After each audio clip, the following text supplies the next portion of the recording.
Ladies and gentlemen, welcome to episode 34 of Kyle. Knockouts and 3 counts. Yes, sir. I'm exhausted. I don't know about you. Fuck yeah, dude. Fuck midnights. It's been a long week, but we'll power through this. We have a great guest coming up, but before we get to our guest, let's go ahead and do that stuff that we do every week. Let's go ahead and throw those introductions out there. Let's start around the room. Let's see who we got here. You, Kyle. Why don't you start off? What's up, everybody? I'm Kyle Collison. You can find me at Kyle Collison on Facebook, on Twitter, and Instagram. You can find me at Detroit Knockout, at Detroit Knockout. Follow the Knockouts and 3 Counts podcast page on Facebook, at ko3cpod.com, at ko3cpod on Twitter and Instagram. All right, let's see who else we have in the room. Randy, why don't you go ahead and throw your social media out there? Hi. I push the buttons to make things go. And he does a good job, too. Follow me on Twitter at Randy Walker or on Instagram at RandyWalker83. He pushes the big red button when they tell him not to. Don't you dare put that on him. All righty. And hopefully Mr. Thunder will be calling in. But until then, I'm Devin McKenzie. You can hit me up on Twitter at Devin63. That's DEVINTHE63. You can hit me up on Instagram at Allsteak No Sizzle. That's one word. And make sure you check out the Reality Era news page on Facebook where we talk wrestling. Go ahead and join the group, and we will add you. So, oh, yeah. If you need a car, I can do this because Tony's not here, and don't you dare. If you need a car, make sure you check out SouthfieldQualityCars.com. Once you check out the cars and see which one you want to buy, you go there and use the reference code 19309. That's 19309, and you will receive $500 off on your purchase. Wow. $19.39. Fuck you, man. I was waiting for this. Anyway, Mr. Collison, why don't you go ahead and introduce our guests? So, over the phone with us, we have Drew All Day Murray. He's getting ready to fight Darius Estelle for Warrior Extreme Cage Fighting June 15th, Southgate Civic Center Arena. How you doing, brother man? Hey, how y'all doing tonight? Not too bad. Drew, why don't you go ahead and throw your social media out there and any sponsors you need to promote, sir? All right, Facebook, you can find me at Drew Murray, MORAIS. Instagram is Drew_all_day_Murray, and then Snapchat's allday145. I don't mess with Twitter too much, not really my thing, but those 3 you can find me on and follow me. And then Snapchat, I highly suggest you follow me on. I have a pretty eventful life. Oh, God. Any sponsors you need to promote? Oh, yeah. I like to shout out to every victory earned. Anthony LeBron makes all my gear for me. Grizz Outdoor Adventures. Actually, one of your guys, it's also another podcast. I like to shout out to Bobby and Andrew Watson. Yep. Those guys. They're past guests of the show with us. Yep, they're my training partners as well. So, shout out to those guys. And also to Anthony Fares Realty. And, of course, my gym, Fuse MMA, best team in Michigan. Hell yeah. And, yes, sir. And that's about it.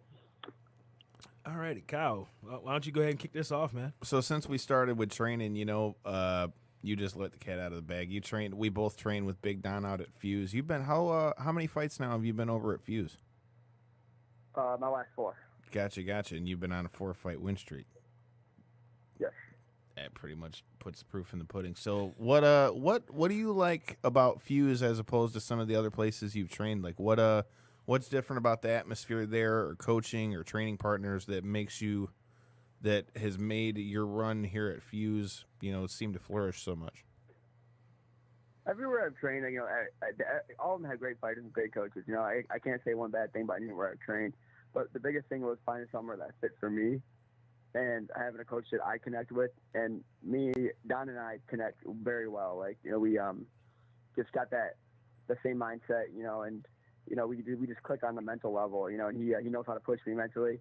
I think when I was first starting my pro career, my biggest downfall would have been my mental toughness, which was weird because, growing up I was always really mentally strong, and then over the course of time, I don't know what really happened mentally, maybe just things weren't going right in my life situation. It was just, rolling over to the MMA aspect, since I switched to Don, you know, and I moved some things around in my life, you know, that everything just started clicking, you know, and you know, with the training partners, you know, I got some of the best, you know, Bobby Nash, Marcus Mulroney, I'm having a brain fart. Marco Smallman, all those guys. Yep, Marco Smallman, you know, and full of just savages, man. And, you know, we come in, and, you know, we're a team. You know, we always got to help each other out for every fight. And, you know, we grind hard and we get the work done. So you've been on a 4-fight win streak. You had a big win in Boston here a little while ago. You know, now that you're on a win streak, tell us a little bit about your fights you've got coming up here. You've got Darius Estelle, and from what I've seen on Facebook, man, this dude is talking a lot about just cleaning you out. Like, is there beef there, or is he just promoting the fight? If there was beef, I didn't know about it. But, you know, I mean, he does have all his fights. You know, to me, it's just words. It don't matter to me. You know, regardless, you're gonna have to fight anyway. Me. So, to me, it doesn't matter. He can say what he wants. We're still gonna fight. So, and at that point, when that bell rings, all talking out the window. It's time to fight. Hell yeah, man. And I'm not one to talk. You know, talk crap. I'll joke around on Facebook and stuff, but when it comes to fight time, I don't talk trash. I don't talk about my opponents. I don't really even focus on them. My mindset. I don't focus on them. I focus on myself. And to me, it's just not a big deal. That's where it needs to be, man. Because I feel like when you see a lot of these guys, when they get caught up in the trash talk, that's when they get taken out of their game. Like, I think the best example I've seen of that recently was when Cody Garbrandt and Dillashaw fought, because I feel like he was trying to knock Dillashaw's freaking head off, and ended up getting caught himself. Out a little bit. Yeah. You know, that's just me. Yeah, you know, those people don't. They have like a real beef. You know, that goes back. Oh yeah. When they train together and all that stuff. That's real beef right there. You know, and you know, like I said, I mean, every time I've seen Darius, you know, it's always been respectful. You know, and I'm assuming he's promoting the fight. I mean, he may not like me. I don't know. I can care less. But you know, like I said, it is what it is. And come the 15th, we're gonna fight. So, have you ever been a person that talks trash, or has that kind of always been your mindset? That you just take care of business and focus on what your game plan is? Not really. I mean, like I said, I'll joke like when I'm not like fighting, getting for a fight. I'll joke around on Facebook and stuff and talk trash, like, you know, like not like seriously, but just kind of troll a little bit, right. You know. But when it comes to fight time, like I focus on the fight. Like I don't feel a need for it to help promote. I think the fight should sell itself. I mean, Darius and I are going to be a great fight. It's two very high-level guys going at it, and I think that itself, like getting the fans excited. I think this is probably one of them. From what I've seen, this is one of the fights that everybody's most excited about on this card. You know, and I'm excited for it. So. Right, and that's going to be June 15th in Southgate for Warrior Extreme. Definitely looking forward to. Well, actually, I might not be able to make that one. You'll be in Chicago. Yeah, I'll be in Chicago. Yeah, I will be at the fight because work is bullshit, and I can't get on a plane until after I work Saturday morning. But yeah, I'll be in the building. I'm sure Bobby and the guys from Cage to the Cave will be there as well. Yeah, WXC always puts on good fights. Another fight they got on there that I'm looking forward to seeing is you've got Justin Janes, that's originally from here, from Michigan, that's fighting in the main event against Devin Brown. I used to train with him back at MASH, back when him and Crookshank and Miles and Don was still fighting and everybody. So, like, he's been around the game for a long time. Man, yeah, I grew up with Devin. Yeah, I was about to say, Devin Brown's a pretty good fighter. I know I've seen him before. Yeah, Devin, I've known Devin since he was a little kid. We grew up, same wrestling club, same high school wrestling team. We grew up together, you know. I mean, I'm a little bit older than he is, but I watched him grow up, you know. And he's a tough son of a bitch. I don't know if I can say it or not. Yeah, dude, we swear plenty. Hey, say whatever the fuck you want, man. Go ahead. Shit. I do cuss, but Devin's tough, man. You know, that kid he's been battle tested. So is James. That fight, you know. Usually I leave after my fights, but I'm pretty sure I'm gonna stay for that one. That fight's going to be a good fight to watch. Hopefully, these fights run semi on time this time. So Drew, let me ask you about that. You know, I've I've been to a few fights, you know, in the area here in Michigan. Kyle's been to a lot more than me. How has the MMA scene here in Michigan changed from when you started watching fights here up until now? Has it gotten better, worse? Your opinion? It's far more, in a sense, organized. I mean, like I think I made my debut in 2008, I believe. 2007, 2008, somewhere in that area. Was that back in the XCC days? Yeah, I made my debut for XCC. Holy shit. I had my first, you poor bastard. I don't have a problem with XCC. They took care of me. So, I mean, I can't talk bad about someone who took care of me, you know? Right. But, you know, I mean, Matt helped me eat a little bit, you know, I guess that's what I could say, you know? And since the whole sanction thing happened, you know, you see it's a little more organized, but it's a little bit not. You know, right now we shouldn't be, but we still kind of in that trial period, I guess we could say, trying to like work the kinks out, which by now you think we would have it. But, you know, it's gonna take time, you know. Rome wasn't built overnight. It's gonna take time. And right now I like the path we're on, but you know, I know a lot of people are having issues with the state, you know, with the different things, but that's part of the game. You know, not everything's gonna go perfect. So to piggyback off of that, you know, what are your thoughts now that like for a long time it seemed like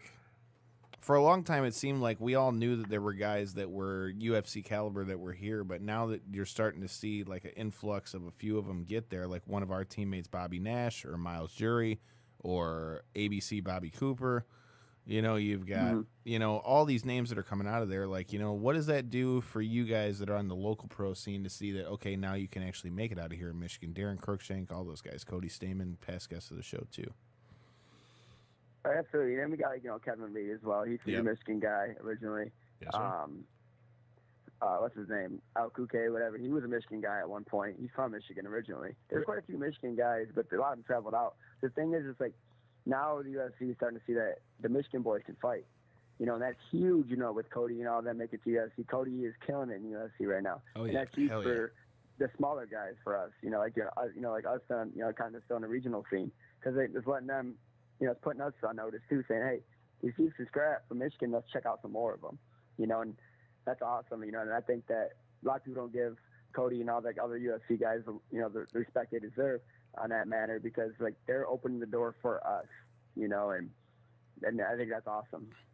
Well, I got another question for you that goes off of that. Like, you know, like you mentioned, like Cody's trained other places, Miles left and went to Cali, who's the other guy we saw when we were at the UFC Detroit? What's his name? Drakkar Close? That's it, yeah. A lot of those guys, you know, have all left and went other places, you know, like, it's so funny to me when I see these guys, like, hate on people because they didn't stay in Michigan. Like, I don't know, man. To me, like, the way I see it is the same way, like you said. It's like, it's a business, dude. If you feel like you need to go somewhere else to go try to get some other training, or they, like in Miles' case, where they want to bring you out there to go train with those guys, I mean, I don't see why you wouldn't. I don't see how a lot of people go, well, oh, he's not a Michigan guy anymore. And I mean that, like, across the board. Like, it seems like anytime somebody leaves the Michigan area, like, people just automatically start getting salty. And I don't know, to me, I've never understood that. Like, I wonder what your thoughts are on that. Well, when it comes down to that, it's just like, okay, at the end of the day, this is about you. You know, it's not about, you know, and I hate to say it that way, but it's the truth. It's about you. It's what you got to do to make yourself better and get to where you want to go for your goals, you know? And if people can understand that, then that's shame on them, because that's it's what you feel is best for yourself, you know? And like you said, Miles had to leave, you know, but he comes home and trains, you know, but he you know, stays in Cali, or recently has he been in Colorado, I think. Yeah, I know he's out at I know he's out at Alliance right now, but I mean he's living back in Michigan again. The reason he's been out there is he was helping Jeremy Stevens get ready, and now he's getting ready to fight Chad Mendez. So shout out to Miles too. That's gonna be a good fight. I'm excited for that one. Yeah. Hell yeah. You know, and I respect the fact that they leave, but I also respect the fighters that stay as well. You know, Darren is a prime example. You know, Darren is on a tear himself, and probably one of the most exciting fighters, in my opinion, to watch.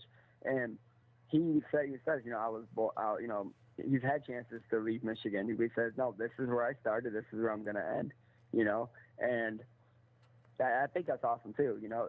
But that boils down to Darren thinks that Darren feels that's what's best for him, Yeah. and that's what matters.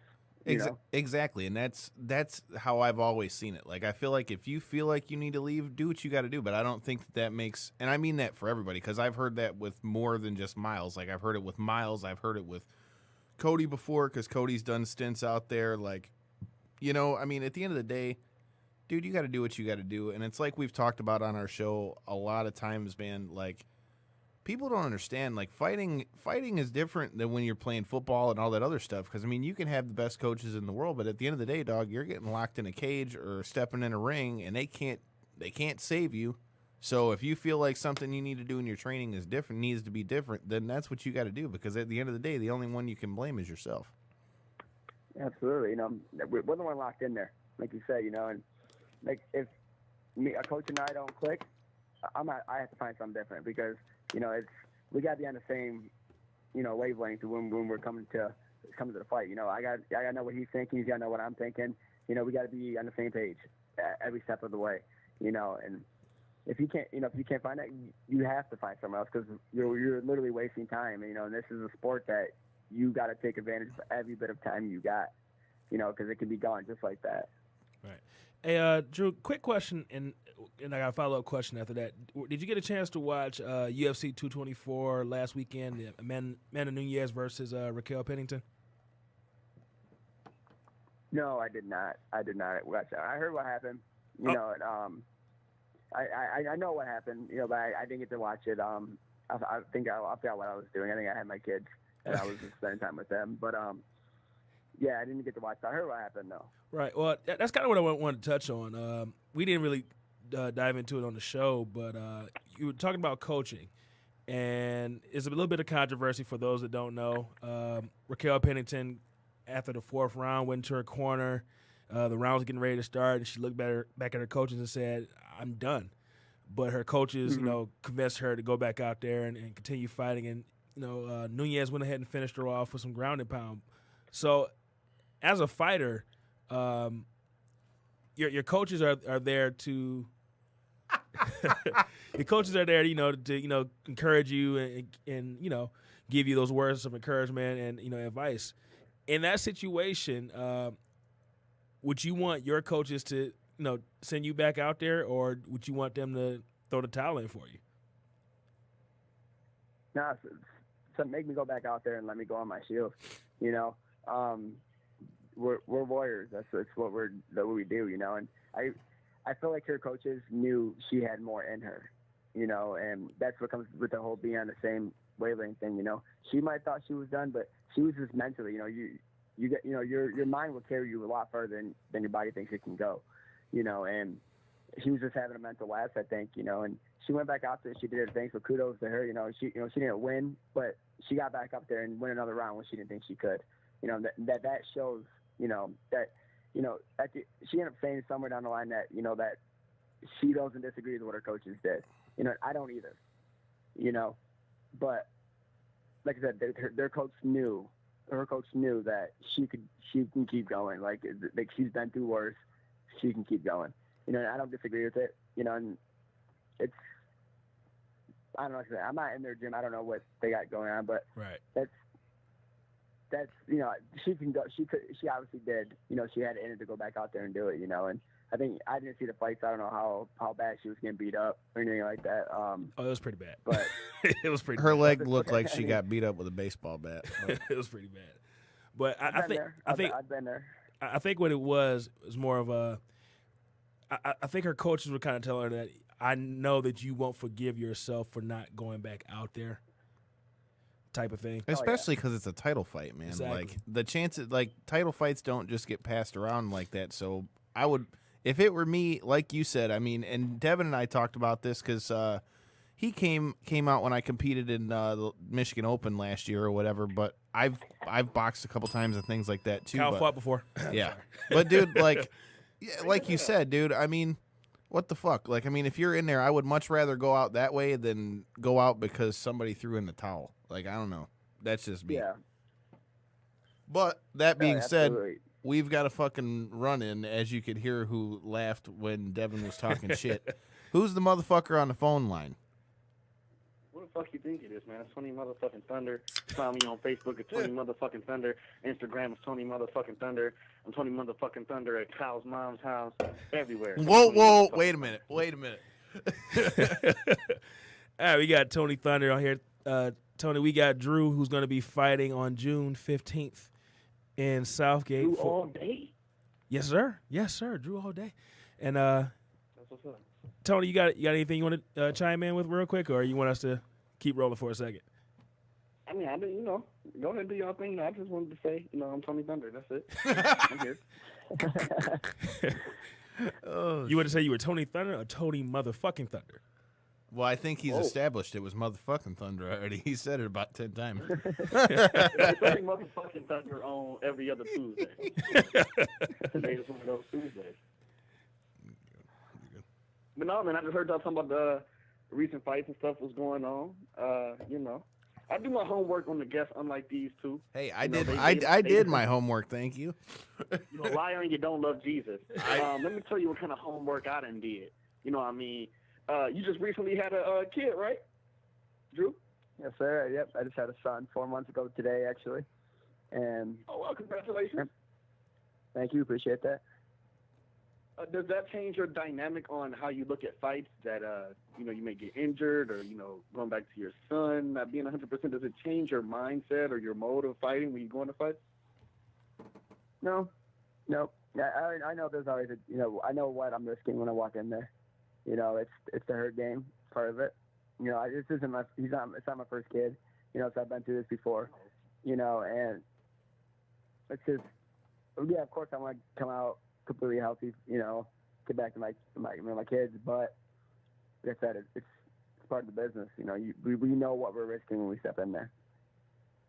Right. I mean, does it motivate you more, or is it something that's absolutely. Absolutely, it's motivating me. I want to, give them a better life, and if it comes with the risk of me having to take a couple bumps and cuts along the way, then so be it. Okay. Now, I know that you've been doing this for a while, King of the Cage, WXC. If I said that wrong, I messed it up. I don't have all my information in front of me. But I do know that coming this September, you'll be 30. Do you look at younger guys any different, or as opposed to when you were younger coming up in the game, or do you just go in the ring or go in the octagon or go in the cage with the mindset of not putting anything past anyone? No, I mean, with this younger group that's coming up, those guys are far better than I was when I was their age. You got these 17, 18-year-old kids coming up, and they're far better than I was at that age. I think it's great how the sport's growing in that aspect, But when it comes to fight time, I never overlook anybody. They could have 40 losses and no wins, and I'll still go out there and train and fight them like I'll fight everybody else. It's anybody can get caught, anybody can lose at any given time in this sport. Absolutely. Kyle and Kevin, did y'all get lost or something? I don't hear you. I was letting you go. Hot damn. We was letting you roll, man. Shit, we was letting you roll. I'm just shocked. He said he did his research. He really did. He knew when I was turning 30. I'm gonna say you got research and notes, man. That's what I do. I do my research, man. And with you, being from Michigan, and being a Michigan, we all Michigan guys here, Yes, sir. You went to Muskegon, is that correct? Yes, I wrestled at Muskegon in college. Okay. Well, did you study anything in particular, or? Business management. Oh, nice. Does it help with what you're doing as far as promoting yourself or marketing yourself in this business? Yeah, to a certain extent. I mean, it comes to the marketing aspect. It helps with that. I did about 2 semesters at college, and then I'm getting hurt. And it ended up costing me more money to be out there, so I had to come home. And I didn't get to finish my degree.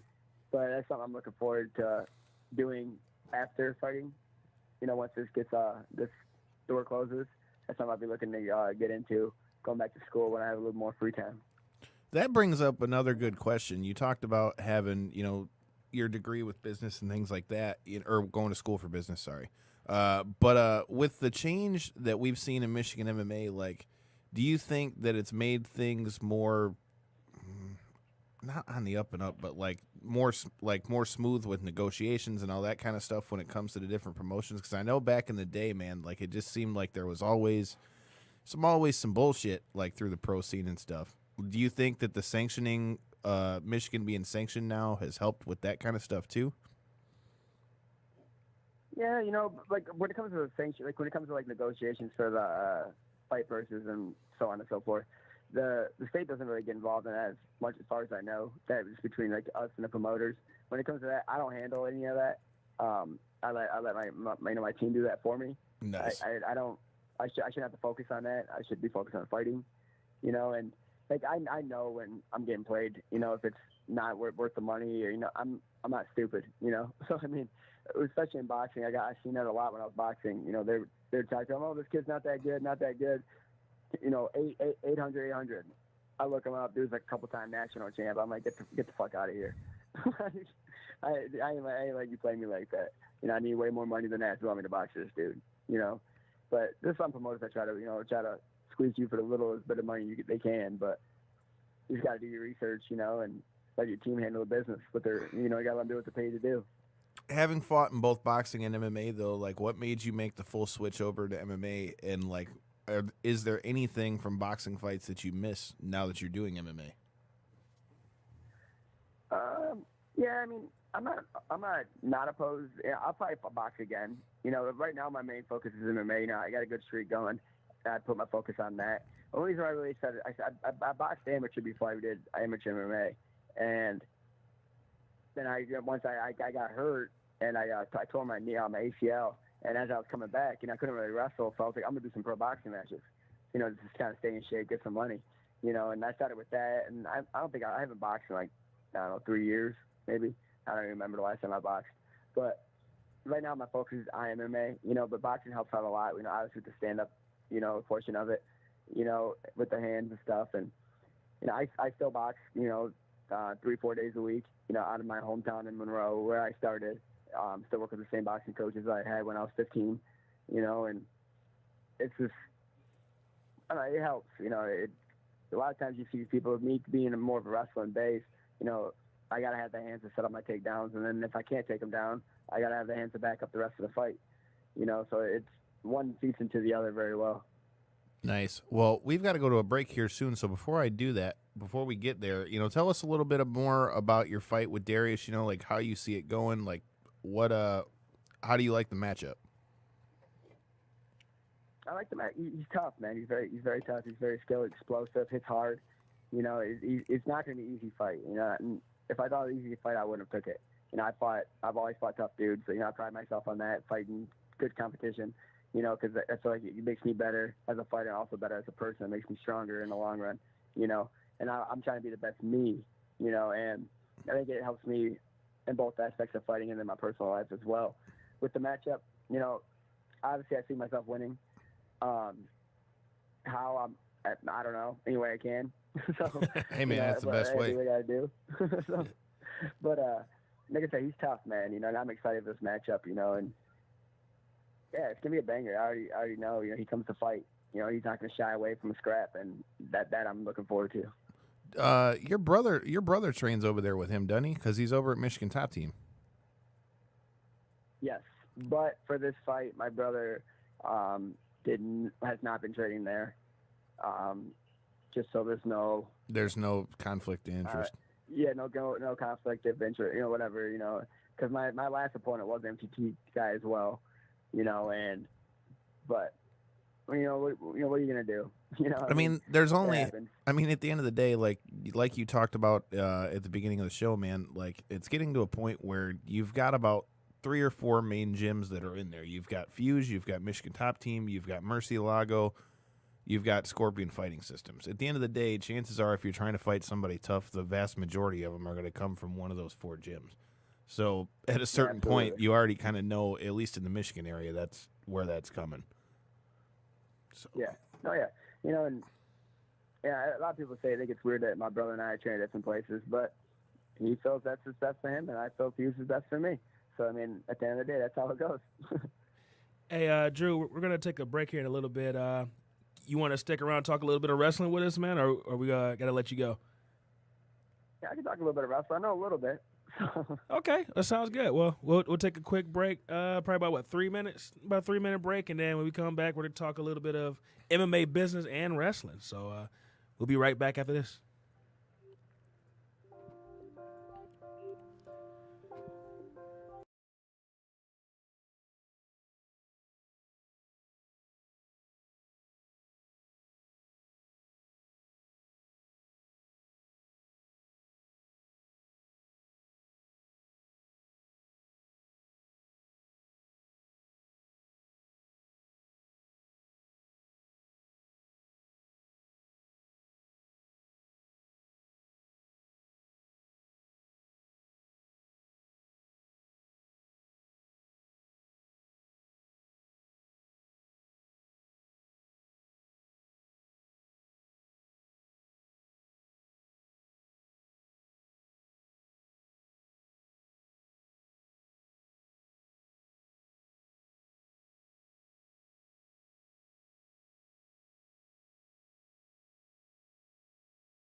Like, I don't hear these dudes like my side going out there and just be like, what the fuck?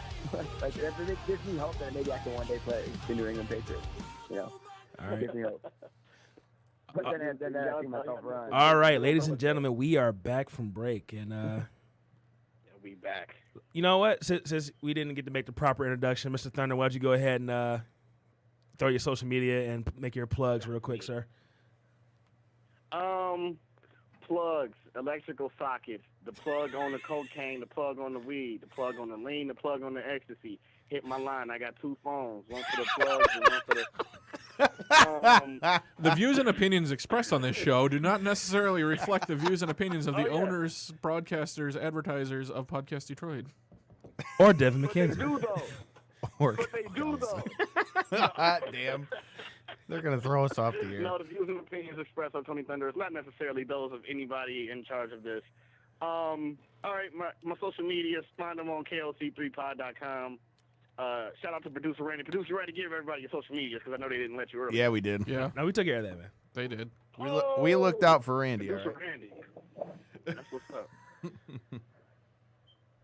Hey, Tony. Yeah. I kind of want to rent a wrestling ring. How do I do that, sir? You want to rent a wrestling ring? Is it your bar mitzvah? Is it your birthday? Is it Jesus' birthday? Is it mom's birthday? Is it Mother's Day? Is it Father's Day? Is it Ramadan? Don't matter. RentAWrestlingRing.com. Tell them Tony Thunder sent you, and even though Merle claims he listens to the show, I don't think he does. So shout out to Merle anyway. RentAWrestlingRing.com. They support the Rat Pack, and the Rat Pack supports them. Bam. And Drew, one more time, would you go ahead and throw your social media out there, any sponsors, and what you got coming up June 15th? June 15th, fighting June 5th, I'll get you a win. June 15th, Darius Estelle, WXC, Southgate, Michigan. Facebook, find me at Drew Murray, MRAIS. Instagram, Drew_all_day_Murray. And then Snapchat's all day 145. And don't forget your sponsors, man. Oh, sponsors. I always forget them, man. I have a brain freeze. Chris Outdoor Adventures, every victory you earn. Big shout out to Bobby and Andrew over there, man. The podcast's awesome too. I actually be on that one tomorrow. And who else? Anthony Flowers Realty. You still with Training Mask? Huh? You still with Training Mask? Not for this fight. No. Nope, not for this fight. All right, we'll edit that part out. Nope. No, we won't. Oh, yeah, we won't. I'm too lazy. But, yeah, we're going to talk a little bit of wrestling, but I kind of want to mix two topics into one.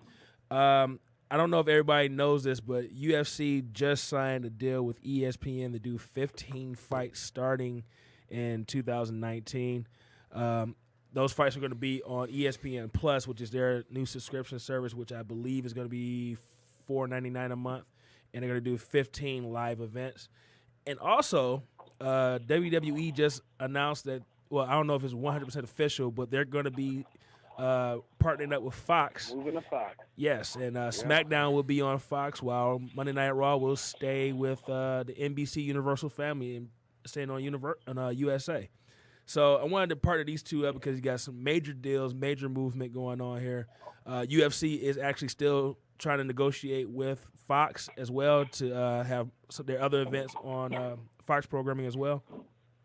So Tony, you're the wrestler in this on this show, man. Your thoughts on this movement, either on the UFC side or the WWE side? We talked a little bit about the UFC thing last week. I don't think it's a bad idea, you know. Again, you know, there are stream sites out there. Hit me up for that low-key. I don't want to get my sites taken down by saying them on air. But, Please you don't. know, getting that hot stream one time. As far as the WWE side of things go, man, it's funny how people always talk smack about Vince and how he's so out of touch with the business and the business is going down. Wasn't that like a multi-million-dollar, almost $1 billion It was. It was $1 billion. Like, Yeah, $1 billion, 5 year, $1 billion. That's $200 million a year for the next 5 years. Vince McMahon could have 5 people in the audience cheering for Roman Reigns and be a billionaire. You think he cares what you think, Kyle? Whoa, why is it got to be Kyle? You tired of hearing? Whoa. You think he tired? No, I'm fucking with you. I was about to say, damn. Like, I was the one saying that people need to chill out with that shit. Yeah, man. I mean, it is what it is. You know, people go always talk smack. There's always going to be people who hate Vince McMahon because of the attitude era. You were conditioned to hate Vince no matter what he wants. If he wants Roman to be the top guy, you hate Roman. If he wants John Cena to be the top guy, you hate John Cena. If he wanted Daniel Bryan to be the top guy, I remember for that little while they started booing Daniel Bryan. So, you know, you can never make WWE fans happy as a whole because they're split and divided. So them going to Fox makes some people happy. Them going to Fox makes some people upset. I mean, either way, it's going to be on your TV. So why do you care? Drew, you got any comments about the WWE move or the ESPN UFC deal? I mean, at the end of the day, it's all about money, isn't it? You know, and Yeah. like he said, if you're making that much money, who gives a shit what anybody else thinks? So, I mean, Hey, man, I couldn't it agree comes more. out to, like, when it comes to, like, the UFC thing, I don't know. I mean, that's pretty cool, I guess. I mean, it's like we got to pay for another thing because, you know, I got to pay for the Fight Pass and whatnot, you know, and then you got to go for UFC Plus, which I guess is cool because it gives us more exposure, you know, throughout the world. Right. But, hold on, sorry, guys. I'm trying to make my baby's bottle and talk to you guys at the same time. Oh, that's cool. But I'm trying to get the baby ready for tomorrow. But, yeah, I mean, the WWE thing, you know, I haven't followed wrestling in years, man, but, you know, I always liked watching it. I mean, I was more of a WCW fan when I was younger. You know, I followed it when I was really young. You know, I had all the figurines and all that, you know, and the ring and all that cool stuff. It was always cool watching growing up, you know, but I don't know. As I got a little older, it wasn't my thing anymore. You know, Well, WCW was mostly known for, well, what I remember WCW mostly for, besides the NWO, is their luchas, you know, their cruiserweights. And I know you mentioned during break that, speaking of cruiserweights and 205 Live, that you wrestled with a current WWE superstar, Muskegon. Is that correct? the champion, wasn't it? Yeah, sure. I wrestled with Cedric Alexander. Yeah, he's currently the cruiserweight champion right now. Yep. Yeah, he just won a couple months back from what I've seen on his Facebook. Yeah, he had a match that was one of the better ones on WrestleMania too, in my opinion. Oh, yeah. And like, seeing stuff like that's cool. I'm sorry, go ahead. Absolutely. Yeah, seeing stuff like that's pretty cool. One up there. Yeah, it's like, you know, somebody you knew, like somebody I kicked it with in college, you know, and comes on to be the, you know, the WWE, you know, champion. You know, I was like, that's sweet. You know, like big shout out to Cedric for doing big things out there. Any interesting stories or details or anything that can be clickbait to help our show that you can tell about Cedric Alexander? I'm not even gonna put myself on blast like that. Good move. Never snitch on yourself. Nothing. Never snitch on yourself. Good job. Hey, we had a good time at Muskegon. Let's just put it that way.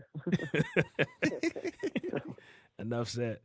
Hey, Kyle, did you want to throw anything about the ESPN or the Fox deal with WWE? I don't know, man. I think if anything, the UFC to ESPN thing doesn't shock me. I kind of felt like they were going to do that for a while because you could increasingly see more and more UFC stuff being shown there than ever really was shown there before, if that makes sense. Right. Because like even I would say 5 years ago, I mean, even though UFC was big, like you would see it on ESPN, but only when it was really like a big fight. Right. So I kind of figured the more that you kept seeing them, like once Connor's rise started to come, like I'm not surprised by that. But as far as WWE goes, I think it's good that they're on two separate networks. I mean, A, obviously it made them a shit ton of money.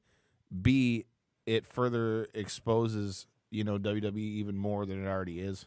So, in my opinion, dude, I don't think it's a bad thing. And like Tony was saying, I mean, at the end of the day, you can hate on Vince all you want, but this dude is still making money hand over fist. So clearly, he knows what the fuck he's doing.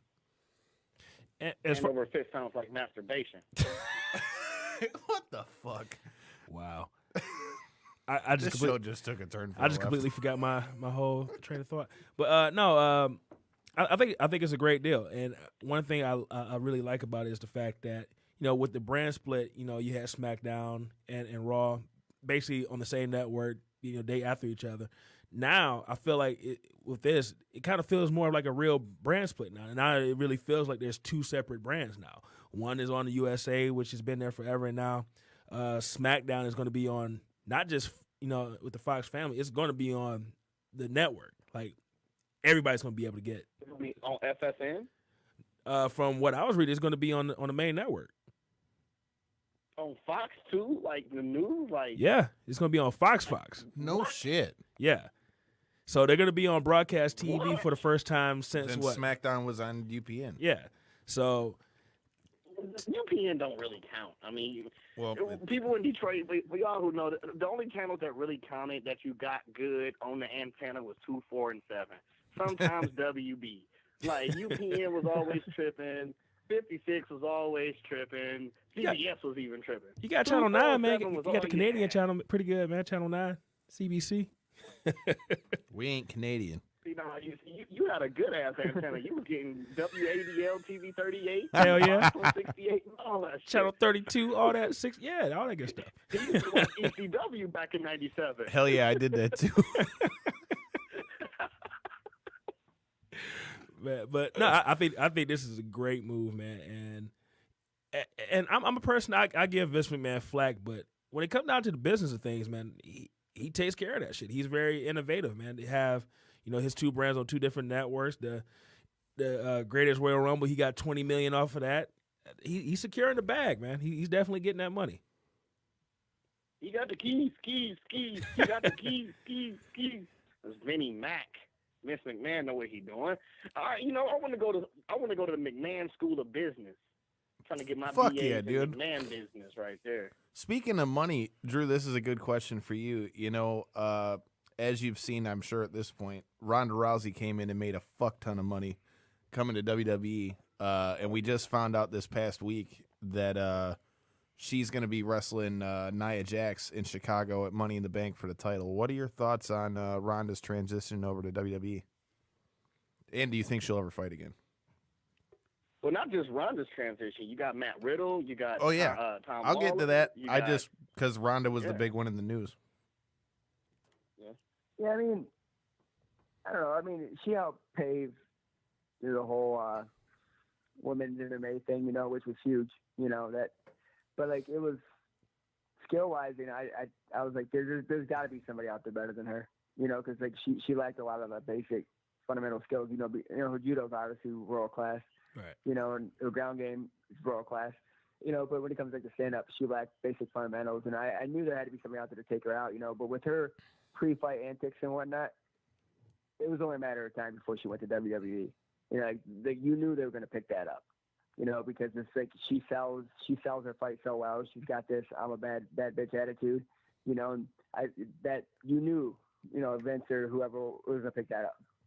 Like that sells, and people loved watching Ronda Rousey win or lose. They love watching her fight, and they love watching her wrestle. That's the money. That it was very smart picking her up. But we talked about this a little bit last week as far as UFC not really having superstars like they used to, with the, John Jones and the Chuck Liddells and even guys like Charles Sonnen, who just love to talk a good game and have that star presence and star quality. Do you see that in anybody in the UFC now, and do you think that, that is something that MMA needs? I mean, first off, just give it a couple months, and I'll be there. So good don't answer. worry, Good answer. I got it from there. But with the superstar, of course, you got Conor. He talks it, he backs it up. Even with what's his name, El Kuke or whatever, he might say some crazy shit, but he backs up. Kevin Lee, Kevin Lee talks, but he backs it up. That's the biggest thing is talking, you back it up. Charles Sonnen talked, and like sometimes he backed it up. Right. It was it was here and there, but the biggest superstars, obviously, Cody Stamann, he's on his way. He's right there. That's huge. Not only for it's big. He's got superstar written all over him. And that's big for Mission MMA as well. Another fighters I like. I like that Yair Rodriguez dude, but then UFC just cut him. Yeah, they did. But- I don't understand that one. They said it was because he said he wouldn't No, fight somebody. I guess it's like, like the UFC, they give you, from what I've heard, I was down in Chicago, down there training at Top Notch last week, and they were saying how the UFC will give you an opponent, you say no, they'll give you another one, and if you say no to that, then you're done. Like, they give you like two options, and that's pretty much it. And I was like, oh, okay. So, I mean. So how do you explain the Diaz brothers?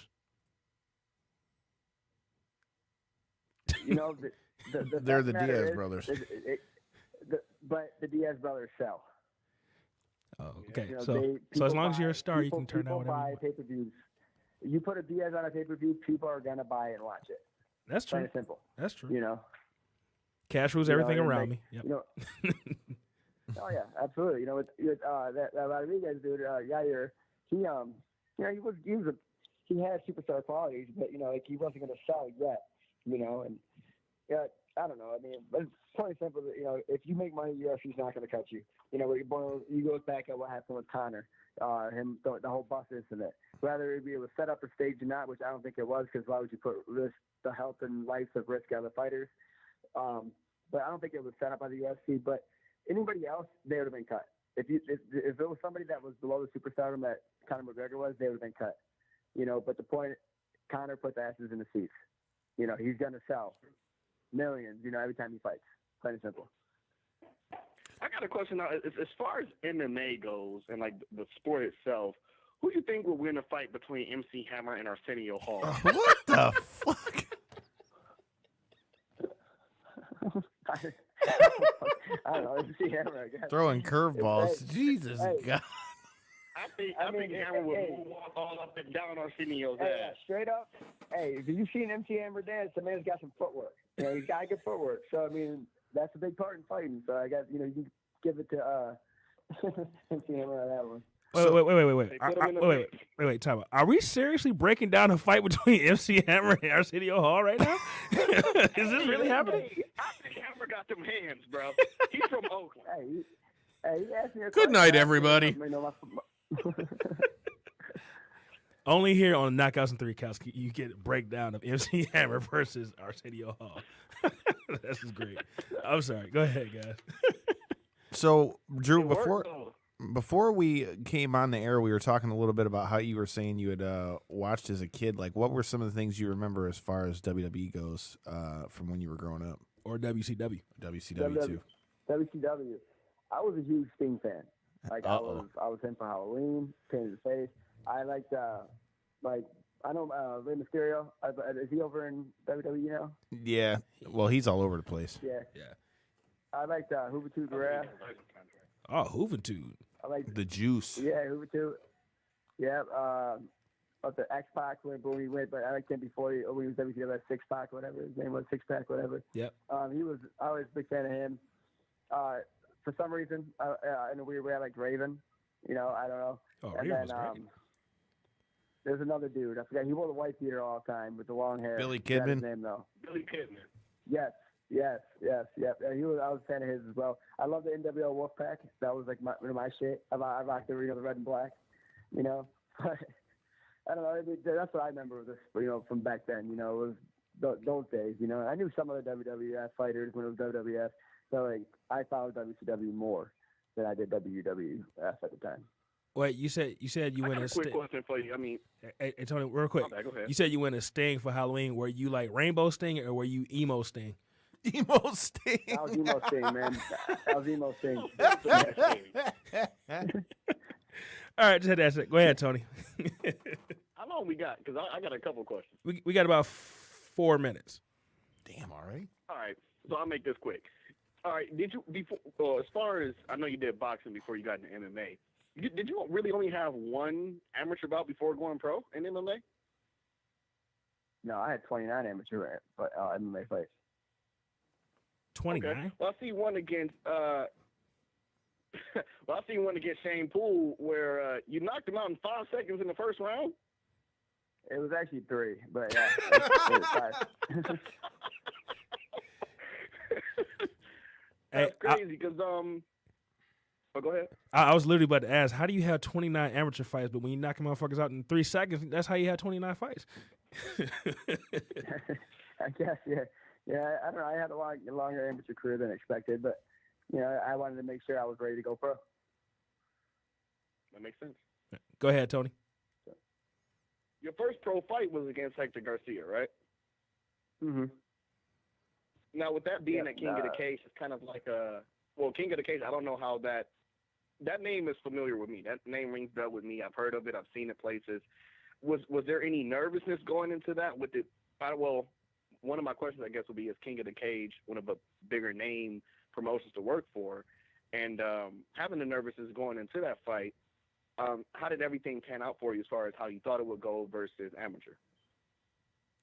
I mean, I've wrestled. I've been wrestling national finals and stuff. I've wrestled in front of thousands. I've boxed in front of thousands. To me, it wasn't. A lot of people get nervous about the crowd or the big promotion. I'm not focused on that. I'm focused on what's in front of me. And to be honest, you can't see the crowd when you're in there. Those lights are so damn bright in there. It's like the crowd it's pitch black out there. Like it's just so bright that you're focused on what's in front of you. And I was well trained for that fight. I knew a lot about Hector because my brother previously fought him. So actually about a couple months before that, my brother fought him. So I knew quite a bit about Hector going into that fight. if I remember correctly. My brother beat him, and then I made my pro debut against him a couple months later. Nice. Hey, Drew, before we get out of here, man, you got any words for your opponent June 15th? No. He's like, nope. Tell him you're going to knock him out for my birthday.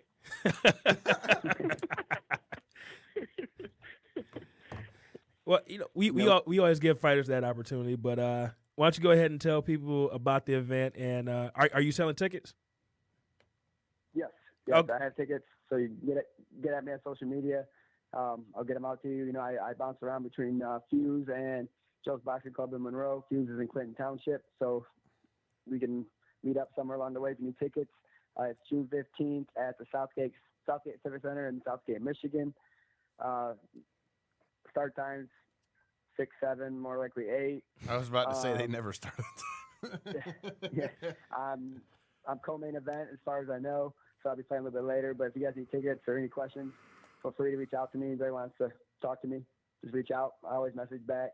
Might take me a little time, but I'll message back. And yeah, that's it. Yeah, and go ahead and throw your social media out there and your sponsors. All right, social media, Facebook's Drew Murray, MRAIS. Instagram, Drew_all_day_Murray. Snapchat's allday145. Sponsors is Grizz. Grizz Outdoor Adventures, Every Victory Earned, Anti-Firearms Royalty, and Cage in the Cave. And that'd be it. All right. Also, a big shout out to my team, of course. And what team is that? Fuse MMA. And also my boxing team, Joe's Boxing Club out of Monroe. All right, Drew, thank you for joining us on the show, man. Definitely, like I said, I'll be out in Chicago that day, but Kyle will definitely be there to support and show some love from knockouts and 3 counts. Tony. That's me. Go ahead and throw your social media out there. Get your plugs. Get your shit in, man. Get your shit in. Hey, yo, I don't even know if I'm wrestling this Saturday, but if I am, go on my Facebook and look for it. Adam Nilsson, fuck you. I mean, Adam Nilsson is such a nice guy. I just want people to know, in 2009, Adam Nilsson started a project to help children in need. As a matter of fact, he was raising young orphan white boys on 90s R&B, and the project was called Backstreet Boys to Men. It was a huge success. Thank you, Adam Nilsson, for raising white orphan boys on 90s R&B. You are amazing. What the fuck? Did you say Street Boys to Men? Backstreet Boys to Men. Get it right. You got it. Backstreet Boys to Men. That was the name of the project. The views and opinions expressed by those Tony Thunder are not necessarily those of Knockouts in 3 Counts or Podcast Detroit. Holy shit. Adam Nilsson saved 12 baby kittens just this past Tuesday in Hawaii. Lava can't fucks with Adam Nilsson. Tony, please plug your social media. Lava ain't got shit on Adam Nilsson. My Instagram is at Adam Nilsson. My Facebook is Adam Nilsson. That's Nielsen. Follow me on Facebook as General Manager, GM of EHF or something like that. I'm Adam Nilsson. What the fuck? What the hell are we doing? What are we doing? I don't know what the fuck just happened. Kyle, please plug your social media. Shit. You can find me on Instagram and Twitter at Detroit Knockout, at Detroit NOKOUT on Instagram and Twitter. Follow us at Knockouts and 3 Counts Podcast, the page on Facebook, at KO3C Pod on Twitter and Instagram, at KO3CPod.com. And yeah, you can find me on Facebook at Kyle Collison. And fuck your couch. Oh my God. So Devin's gonna die, and it's all Tony's fault. So if you don't see Devin next week, blame Tony. you can hit me up on Twitter at Devin63. That's DEVINTHE63. You hit me up on Instagram at All Steak No Sizzle. That's one word. If you're looking for a car, check out SouthfieldQualityCars.com when you go to make your purchase. Use the reference code 19309. That's 19309, and you will receive $500 off on your purchase. And shout out to Adam Nilsson, man. You're doing good work. Adam Nilsson. You're doing good work, sir. Adam Nilsson makes the best ever corned beef, cabbage casserole I've ever had. You put a little bit of mustard on it, you'll love your life. Thank you, Adam Nilsson, for taking your shoestrings out and playing the greatest game of single man double dutch I've ever seen in my life with your own shoestrings. You're amazing. And thanks once again to our guest Drew for joining us on the show. I'm trying to keep it professional, but I can't. I had a good time. Appreciate you, man. I'm going to get with you about some tickets, too. I would say our show normally Absolutely, doesn't man. go like this, but it normally does go like this. So, with all that being said, we'll Hey, check. That was awesome. Thank you. Look, bro, describe our show as an informed clusterfuck. That's pretty much a good, accurate description. Sounds like a fucking story of my life. All right, people, let's get out of here. With all that being said, we'll see you guys next week. Fuck your couch! Peace. Oh my God. Dog, you about spit your water all over the mic. All right, guys, I gotta go to bed, man. 4 a.m. comes.